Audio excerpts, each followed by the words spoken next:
спасибо, что нас смотрите. Тема нашего Smart Talks – это кое-что о репортах. Мы поговорим, постараюсь вам изложить какие-то интересные вещи, которые вы сможете использовать при реализации своих задач.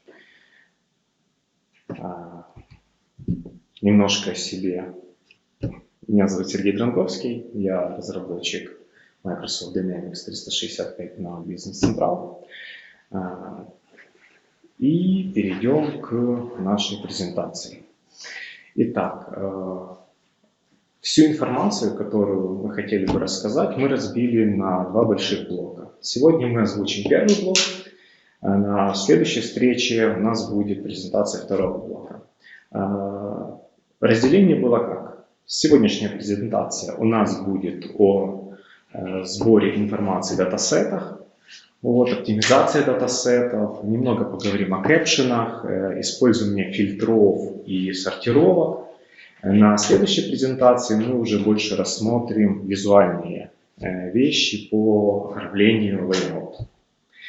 Итак, начнем с общих вещей. Что такое репорт? Конечно же, цель отчетов – это сбор и вывод информации визуально, или в дальнейшем для печати. Здесь можно разделить вывод информации произвольной, списочной и другой, необходимой для визуального анализа, и отдельно печать отчетов. И эти печатные формы предоставляются третьим лицам, контрагентам нашей компании. Кроме визуальной печати, отчеты используются для обработки информации. Например, для фоновых джобов, либо просто выполнить определенный массив работы. Этот режим называется Process Only для репорта. Немножко поговорим вспомним структуру. Что у нас есть? У нас есть свойства репорта, есть триггеры репорта, есть дата-айтемы репорта, которые имеют свои свойства, триггеры, и это колонки нашего репорта, у которых тоже есть свойства. Дальше мы можем дополнительно подключать метки, надписи, и есть отдельно request page для взаимодействия с пользователем, у которого тоже есть свойства, триггеры и контроль со своими триггерами и свойствами. И дополняет все это RDLC Data, то есть наш макет. Если немножко еще освежим информацию о триггерах отчета, то есть у нас init report триггер, потом идет request page триггеры. Перед обработкой информации идет у нас pre-report триггер, в конце закрывает это post report триггер, и в цикле у нас для каждого айтема, для каждого дата-айтема вызывается pre-data триггер, и для каждой записи вызывается get record триггер. И все это закрывает post data триггер. Что еще можно напомнить? Что есть рекомендации по разработке отчетов от Microsoft, которые звучат, что делаем просто и чисто, легко читабельно и профессионально и последовательно. И в дальнейших шагах мы посмотрим, как реализовать эти рекомендации. При разработке отчета нужно понимать его цель, источники данных, визуальное оформление и понимать ответы на, например, поставленные примеры вопросов на мониторе. И независимо от подхода разработки, в отчета есть два главных действия. Это разработка модели, о чем мы сегодня будем говорить, и разработка отображений. Это два главных этапа. Если мы говорим о разработке модели, отчета, то это наиболее важная фаза. Почему? И если мы сделаем модель, layout у нас будет, логика на лейауте может быть завязана на нашей модели. И в случае, если мы после создания отчета вернемся к первому этапу и будем изменять модель, то как результат нам нужно будет изменить отчет. Поэтому нужно тщательно подходить к первому этапу и для себя явно определять список таблиц, связи между таблицами, какие у нас будут линки и последовательность вызовов дата-айтемов. Для примера, если разберем простой пример, нам нужно сделать отчет с остатком товара по складам. И для примера мы должны разобрать такие вопросы, которые помогут нам правильно сформировать модель. Что такое остаток? Это сумма количеств в Ledger Entry Table. И что такое склад? Нам достаточно будет только кода с Ledger, или нам нужно будет вывести description или адрес? Тогда в этом случае мы должны включить в датасет дополнительную таблицу location. Товары. Нам достаточно будет кода товара, или нам нужно будет вывести его описание, название. Тогда это еще плюс одна таблица. Очень интересный вопрос. Выводить нам товары с пустым остатком и склады с пустым остатком или нет? Если ответ «да», у нас главной таблицей становится уже товар или склад. То есть, правильно поставив вопросы по требованиям к отчетам, мы можем только тогда сформировать правильно датасет. Следующие этапы. Разработка модели, конечно, очень важна, как я сказал, но layout как раз определяет отображение данных. И, например, в NAV есть много отчетов, которые не используются из-за того, что они там неправильно определение, сложно. Они сложно спроектированы. Отчет должен отвечать пользователю на конкретные вопросы. И чтобы пользователь мог легко найти эту информацию в отчете. Самый простой пример, рассмотрим предыдущий. Наличие товара на складах и содержимое склада. Здесь можно сделать разные группировки. Можно сначала сгруппировать по складу и отображать его содержимое. Можно выводить item и показывать его размещение по складам. Также не нужно забывать о этапе как тестирование. Тестирование может быть некачественным, в принципе, по одной причине. Это неправильное понимание бизнес-процесса клиента. То есть по-правильному тест-кейс должен быть предоставлен вместе с постановкой задачи. И получается, и этот отчет нужно тестировать с позиции пользователя. Это сэкономит время, потому что если мы сделаем отчет, его не протестируем, вернем пользователю, нам прилетят замечания, мы будем тратить время опять на коммуникации и на актуализацию задач. Поэтому тестирование тоже важный момент.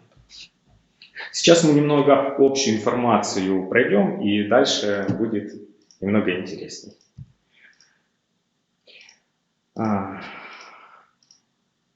Виды отчетов. При разработке отчета мы можем использовать такие варианты.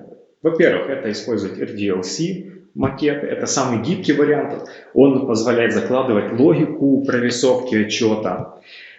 Если мы говорим о отчетах на базе макета Word, он простой в разработке, но у него накладываются определенные ограничения на способ, например, создания набора данных.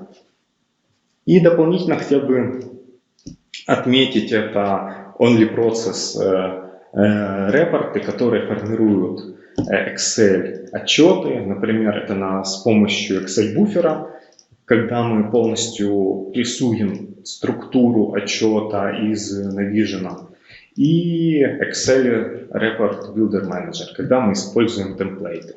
Вот. В каждого варианта есть свои преимущества. В дальнейшем мы будем рассматривать RDLC варианты, так как они более функциональны, и на них можно реализовать более интересные вещи. Также хочу вспомнить, что мы можем кастомизировать лейауты.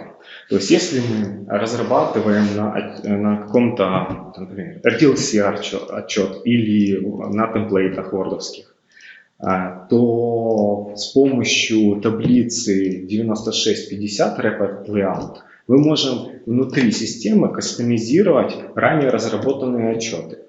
Вот, и использовать их индивидуально, например, под каждого клиента. Опять же, это общая информация. Здесь наведены примеры использования Excel буфера и Report Builder. Как мы видим, Excel буфер мы добавляем новую колонку в таблицу и поячеечно записываем туда информацию, указывая параметры функций, которые отвечают за тип ячейки, наличие рамки и стиль написания. В Report Builder мы, конечно, работаем с именованными областями в репорте. То есть мы создаем шаблон. Шаблон содержится с именованных областей, и в коде мы уже формируем отчет, используя эти области, добавляя эти области и заполняя параметры в этих областях. Теперь перейдем наконец-то к формированию модели данных. Это вступительный скрин, на котором показано, что вот так мы можем формировать модели, мы указываем таблицу, выводим колонки. Мы дополнительно в отчете можем посмотреть датасет, который получается в результате выполнения отчета. Для этого нужно на запущенном отчете, уже на отображении, нажать About this report и перезапустить отчет. И в итоге у нас откроется картинка с самого низа внизу. И мы очень часто будем обращаться к этой картинке для анализа того, что же у нас получается в результате выполнения отчета. В отчетах, в датасетах мы можем использовать, кроме таблицы, их полей, выражения. Для примера, форматирование данных мы можем делать конкатенацию строк, можем выполнять разные функции, это очень удобно. Для примера нам не нужно на onAutoGetRecord изменять какую-то переменную и переменную выводить глобальную в колонке. Вот. Потому что нам нужно будет заходить в код и смотреть, как эта колонка, как эта переменная изменяется. Мы можем прямо в колонке записать выражение, использовать переменные, и так быстрее, понятнее будет, за что отвечает эта колонка.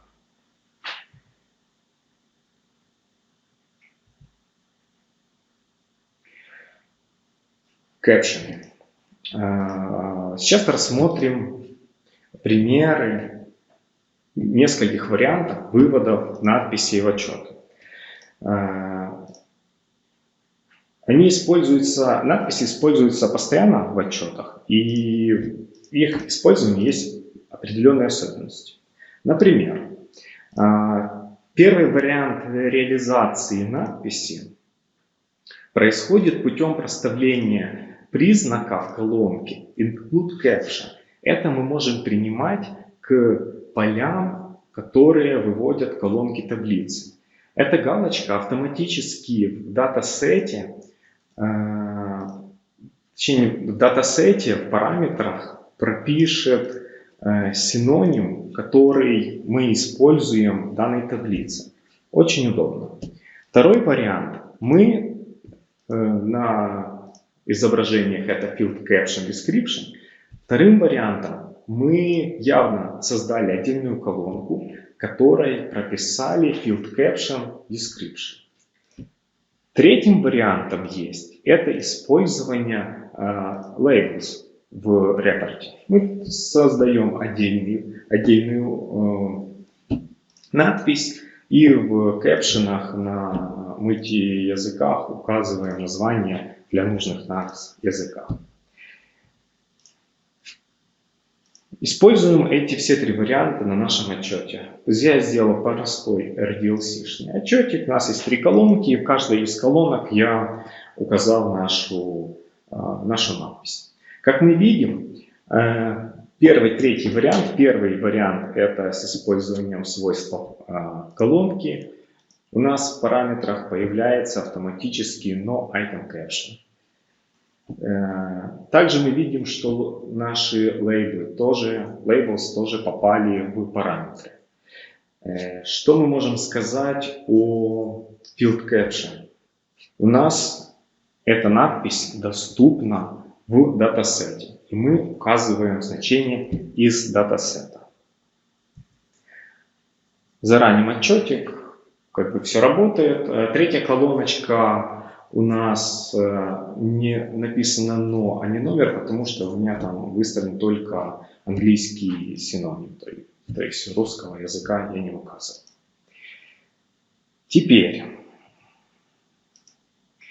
здесь рассказывается, что надписи у нас идут в параметры и, получается, используют язык интерфейса пользователя. В случаях, когда печать не зависит от языка пользователя, а, например, от языка кастомера, тогда мы используем field caption и в коде репорта задаем язык. То есть, какой вариант выбрать, мы определяем из потребностей. У нас будет язык использоваться системный, или мы будем задавать язык из-под кода. Важный вопрос по производительности. Рекомендуется использовать свойство include caption, не использовать field caption. То есть field caption нужно использовать целенаправленно, потому что, используя field caption, мы увеличиваем количество колонок, раздувая датасет.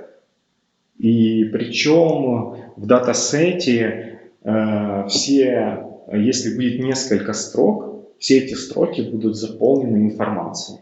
То есть этого нам не нужно. Лучше воспользоваться либо include caption, если название надписи совпадает с названием колонки, либо использовать label и уже наполнять макет, используя параметры.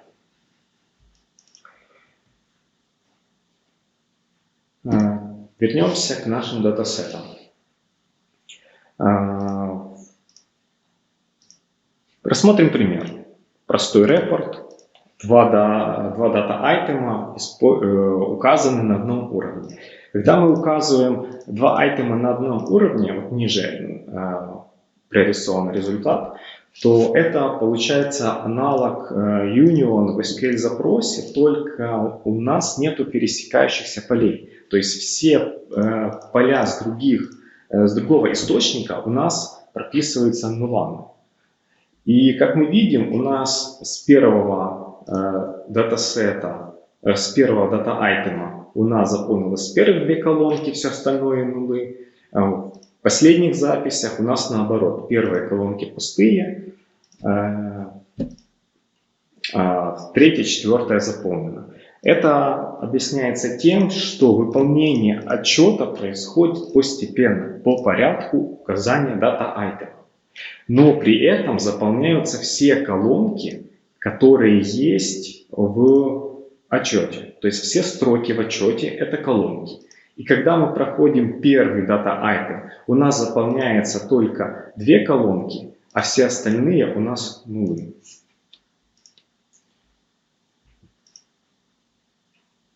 Теперь немножко усложним отчет. Что мы сделаем? Нам, например, в отчете, кроме двух дата-айтемов, нужно на layout передать значение параметров, например, допустим, выводить ли детальные записи или порядок сортировки, или может любой другой параметр. В нашем случае это high details. Вот. Но это может быть любой другой параметр. Какая у него реализация? Какое это решение? Решение такое, что нужно добавить таблицу integer и указать количество, указать в таблице фильтр номер равно единице. Это говорит о том, что у нас будет выводиться одна запись.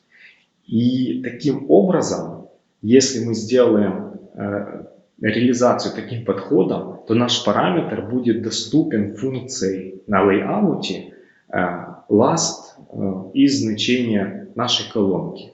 Если же мы этот data item разместим первым, то тогда first. Что это нам гарантирует? Это нам гарантирует то, что у нас компактно добавился еще один параметр. То есть, если бы мы этот параметр, мы не можем его разместить ни в одном из предыдущих дата-айтемов, потому что если в этом дата-айтеме значение количества строк будет нулевое, то мы просто не передадим параметр. А если будет много, то у нас отдельная колонка будет полностью заполнена этим значением, что опять же раздувает наш датасет. Еще более сложный вариант. Создадим отчет с двумя дата-айтемами, где есть customer и customer ledger entry. Свяжем этих два айтема через номер customer. Как мы видим, второй дата-айтем у нас смещается вправо, и в свойствах data item link у нас указываются поля, по которым происходит связь. При выполнении этого отчета результат у нас будет таким, что те кастомеры, которые будут иметь записи Customer Ledger Entry, у них колонки будут записаны, и значение кастомера будет дублироваться в случае, если этих записей будет больше. Кстати, этот вид напоминает левое соединение в SQL. Теперь используем свойство print-only-detail на customer таблице. И как результат у нас пропадают строки, где нету детальных записей по таблице customer. Это можно использовать аналог inner join в SQL.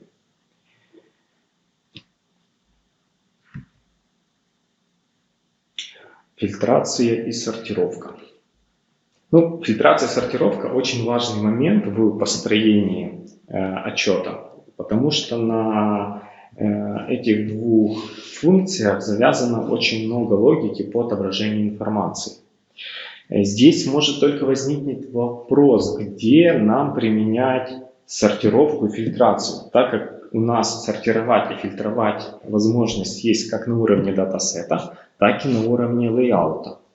Ответ будет простой, что все, что мы можем отфильтровать на уровне датасета, нам нужно фильтровать на уровне датасета. Нам не нужно, чтобы в результирующие данные попадали строки, которые мы просто будем бесполезно гнать на формирование layout. Потому что набор данных отправляется серверу в клиент, и чем он меньше этот будет размер данных, тем нам будет лучше.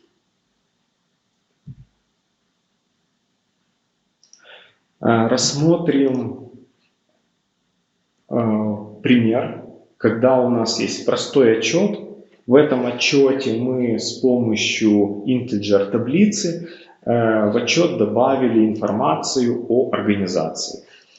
Если мы сделаем той макет, где в таблицу без фильтрации выведем наш результат, то мы увидим, что у нас появляется пустая строка. И вот эту пустую строку, которая получилась у нас в результате добавления информации по организации, как раз мы убираем фильтрацией на уровне лейаута. Мы открываем свойства таблицы, идем в раздел «Фильтры», добавляем новые фильтры, указываем значение колонку и прописываем формулу.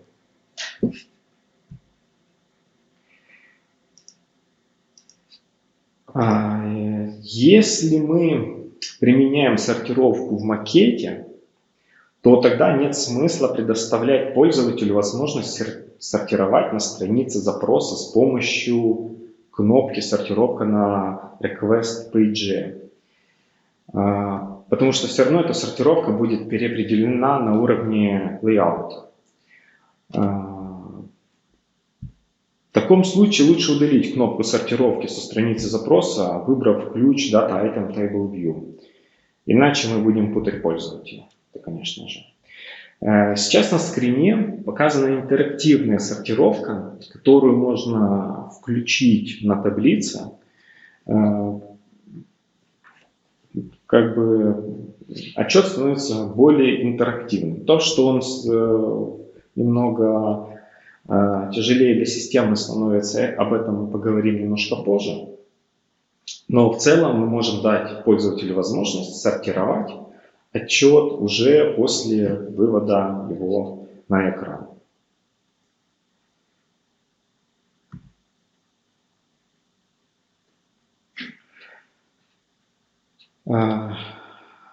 Сейчас мы плавненько подошли к производительности выполнения отчетов. То есть мы перед этим напомнили себе, как отчеты формируются, из чего они состоят.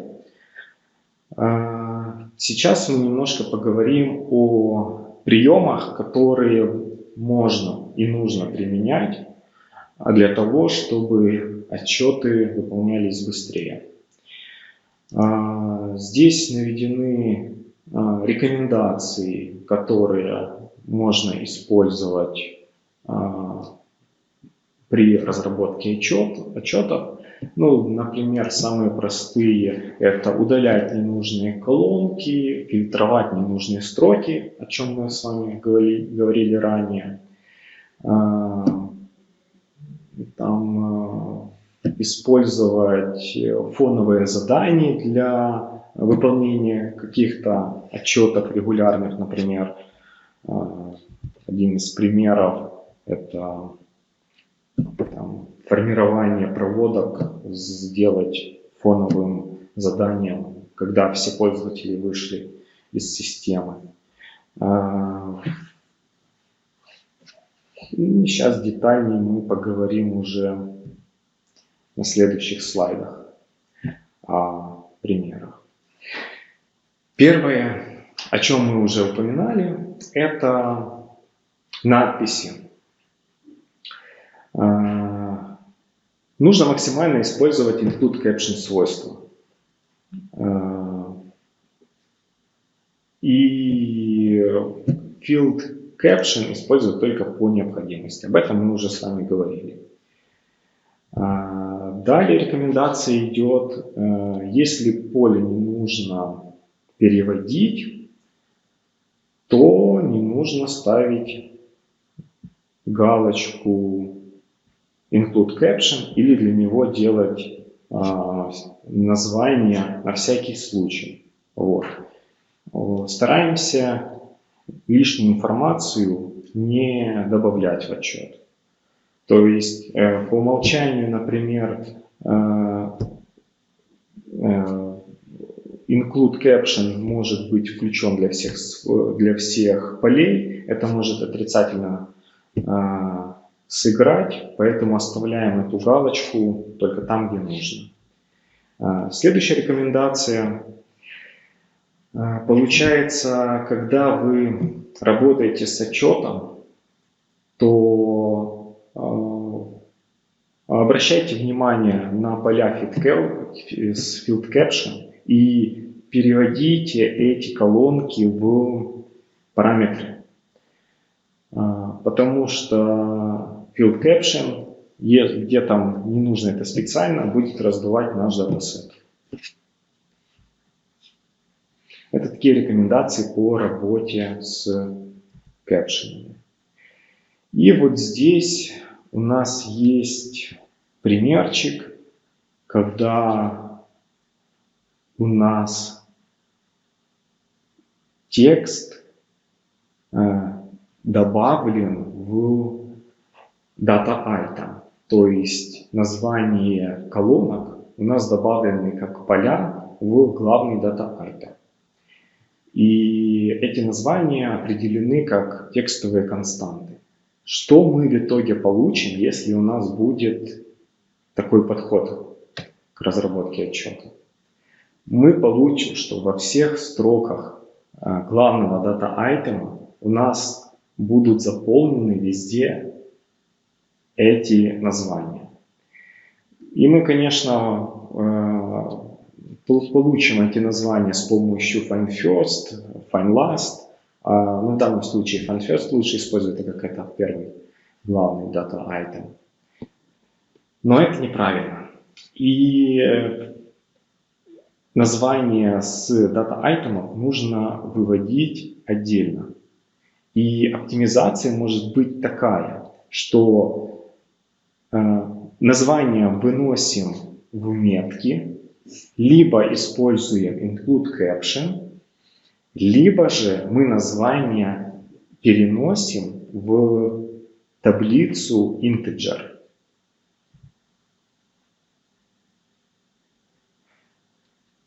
Я уже упоминал, что нужно удалять колонки, но как узнать, какая колонка не используется в RDLC отчете? Один из вариантов – это взять, открыть RDLC отчет в текстовом, например, Notepad, и поискать, используются ли поля с датасета в этом отчете. Тогда мы точно узнаем, используется это поле или нет. Оптимизация блобов. Оптимизация блобов, когда мы добавляем изображение базы данных в набор данных отчета, блоб – это большой двоичный объект, и потенциально там может быть до 2 ГБ информации. По умолчанию блоб добавляется каждую запись в наборе данных и может значительно увеличить размер набора данных. Поэтому нам не нужно, чтобы блоб был доступен в каждой строке. И нам достаточно, чтобы он был в первой строке. Как это реализовывается? На onPre-data-item мы ставим флаг. Это первая запись или не первая запись. И только на первой записи мы делаем called field и получаем изображение. На всех остальных записях мы делаем очистку изображения. И как итог, изображение у нас будет доступно в find first на нашем лейауте. Мы сэкономили память, все хорошо. Следующие рекомендации. Так же, как и в случае с блок-полями, мы должны перемещать все переменные и поля настройки в таблицу integer. Сейчас мы видим на примере, что у нас информация о компании есть подчиненный item таблицы customer. И как итог, информация о компании у нас дублируется в нашем результующей таблице. Что мы должны сделать? Вынести его отдельно в таблицу integer. На примере здесь показано, как это делается. Берем таблицу integer, чтобы информация о компании была доступна по find first. Выносим туда всю информацию, выносим туда переменные и уже дальше размещаем наш датасет.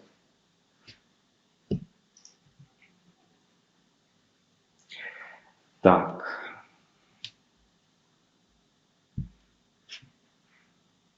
Что здесь можно сказать?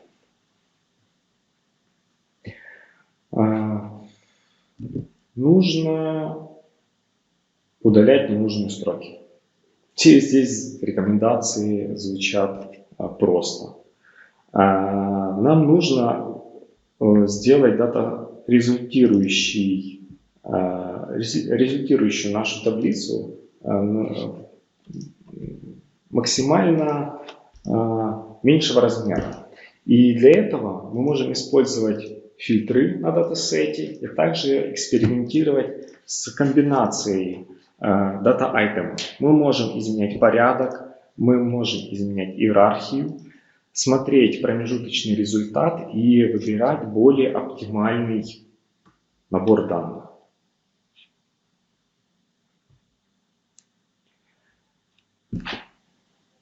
Тоталы.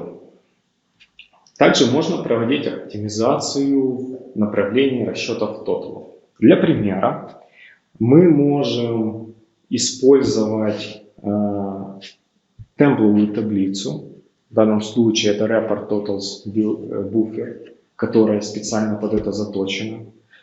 Что она позволяет? Она позволяет не раздувать количество колонок, то есть добавление этой таблицы как итог добавит нам 5 дополнительных колонок, независимо от количества тоталов.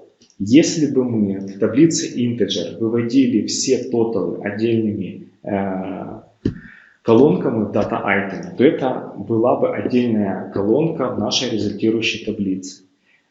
Report Totals Buffer позволяет нам за счет 5 новых колонок добавить нужное количество тоталов. Пример кода используем, пример отчета, результат и пример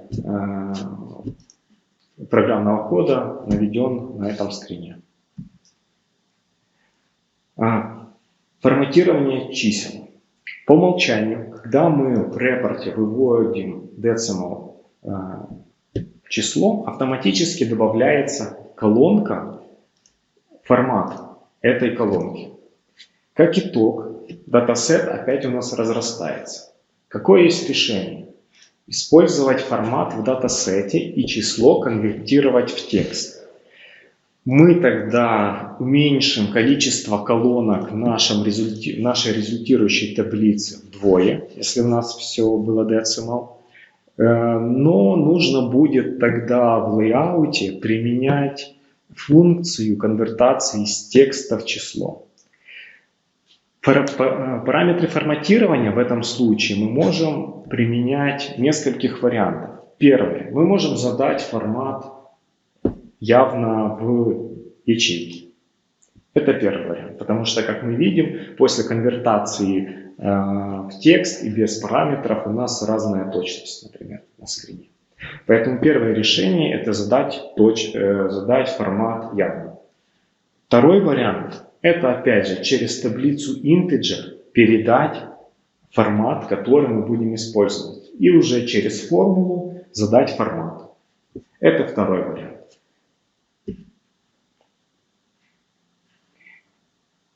Следующие варианты по оптимизации – это print layout и print preview. Но здесь можно сказать о том, что если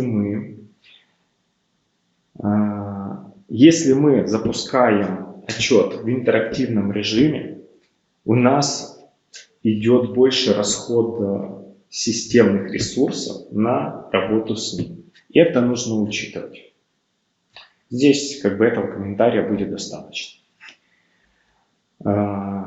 Следующее направление по оптимизации, которое может быть, это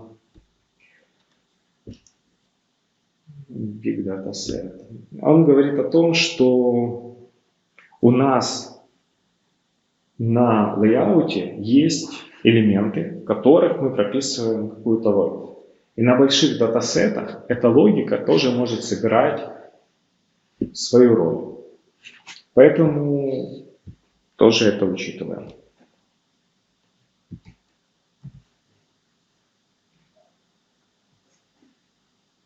Ну, в принципе, best практик для визуализации информации, я это только что говорил, то, что больше элементов на лейауте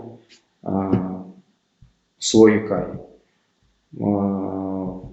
требует больше ресурсов системы. Для примера, если у нас выводятся изображения, то не нужно ставить автоматическую подгонку размера.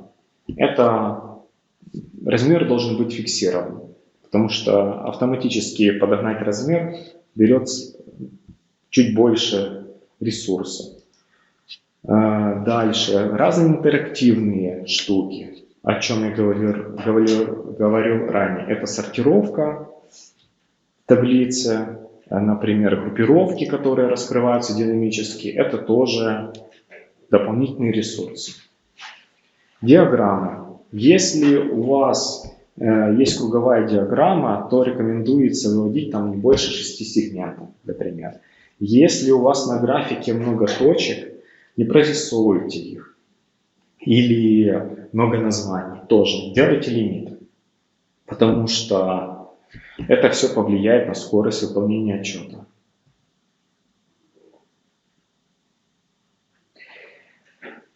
Здесь обращаемся к той же теме, что группировки, колонок, строк, сложные выражения для расчета групп. Это все влияет на производительность отчета. Поэтому чем проще будет результирующий датасет, тем быстрее будет отрабатывать отчет. Microsoft предоставил свои рекомендации по оформлению отчетов, с которыми можно ознакомиться на их сайте. Мы, конечно, можем их придерживаться, можем использовать, когда это нужно, но следуя этим рекомендациям, мы можем сделать нашу разработку более последовательной.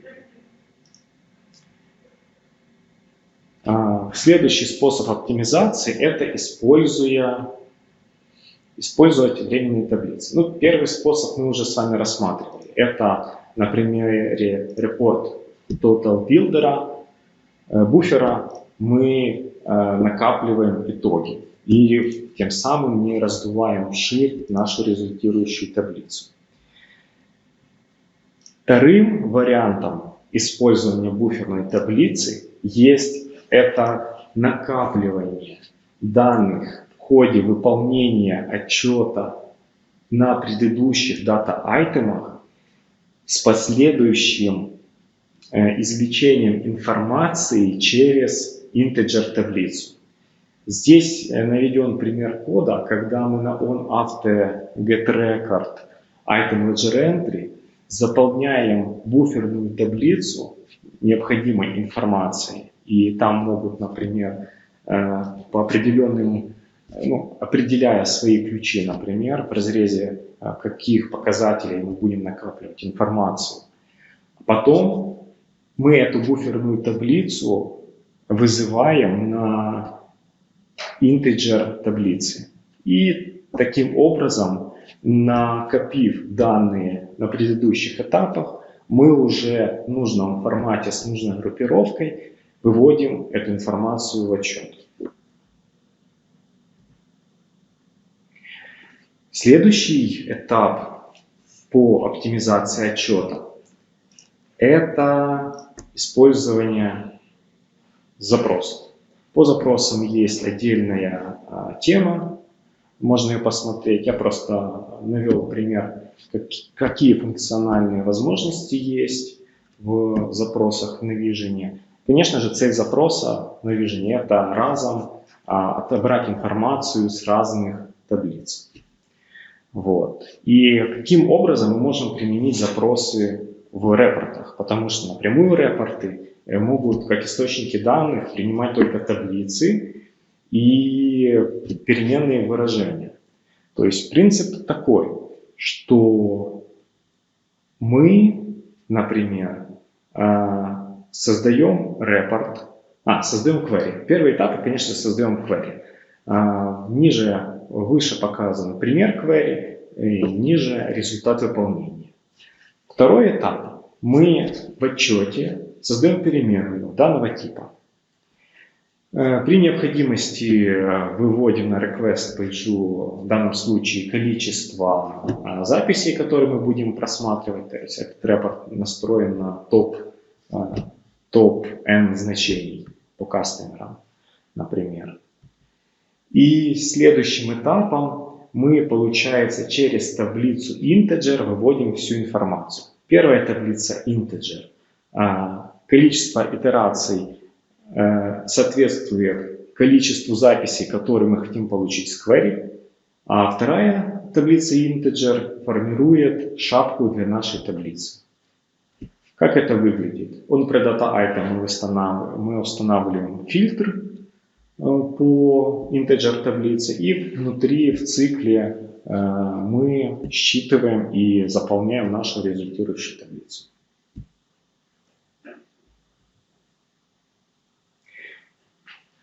Так, итог. Мы рассмотрели несколько вариантов оптимизации отчетов. Все эти методы можно применять. Также контролировать нужно и другие вещи, такие как, например, мы должны избегать отправки ненужной информации и фильтровать максимальную информацию еще на датасете. Что мы можем делать с информацией на лейауте? Это мы рассмотрим позже, а пока рекомендую пользоваться нашими секретами. Спасибо.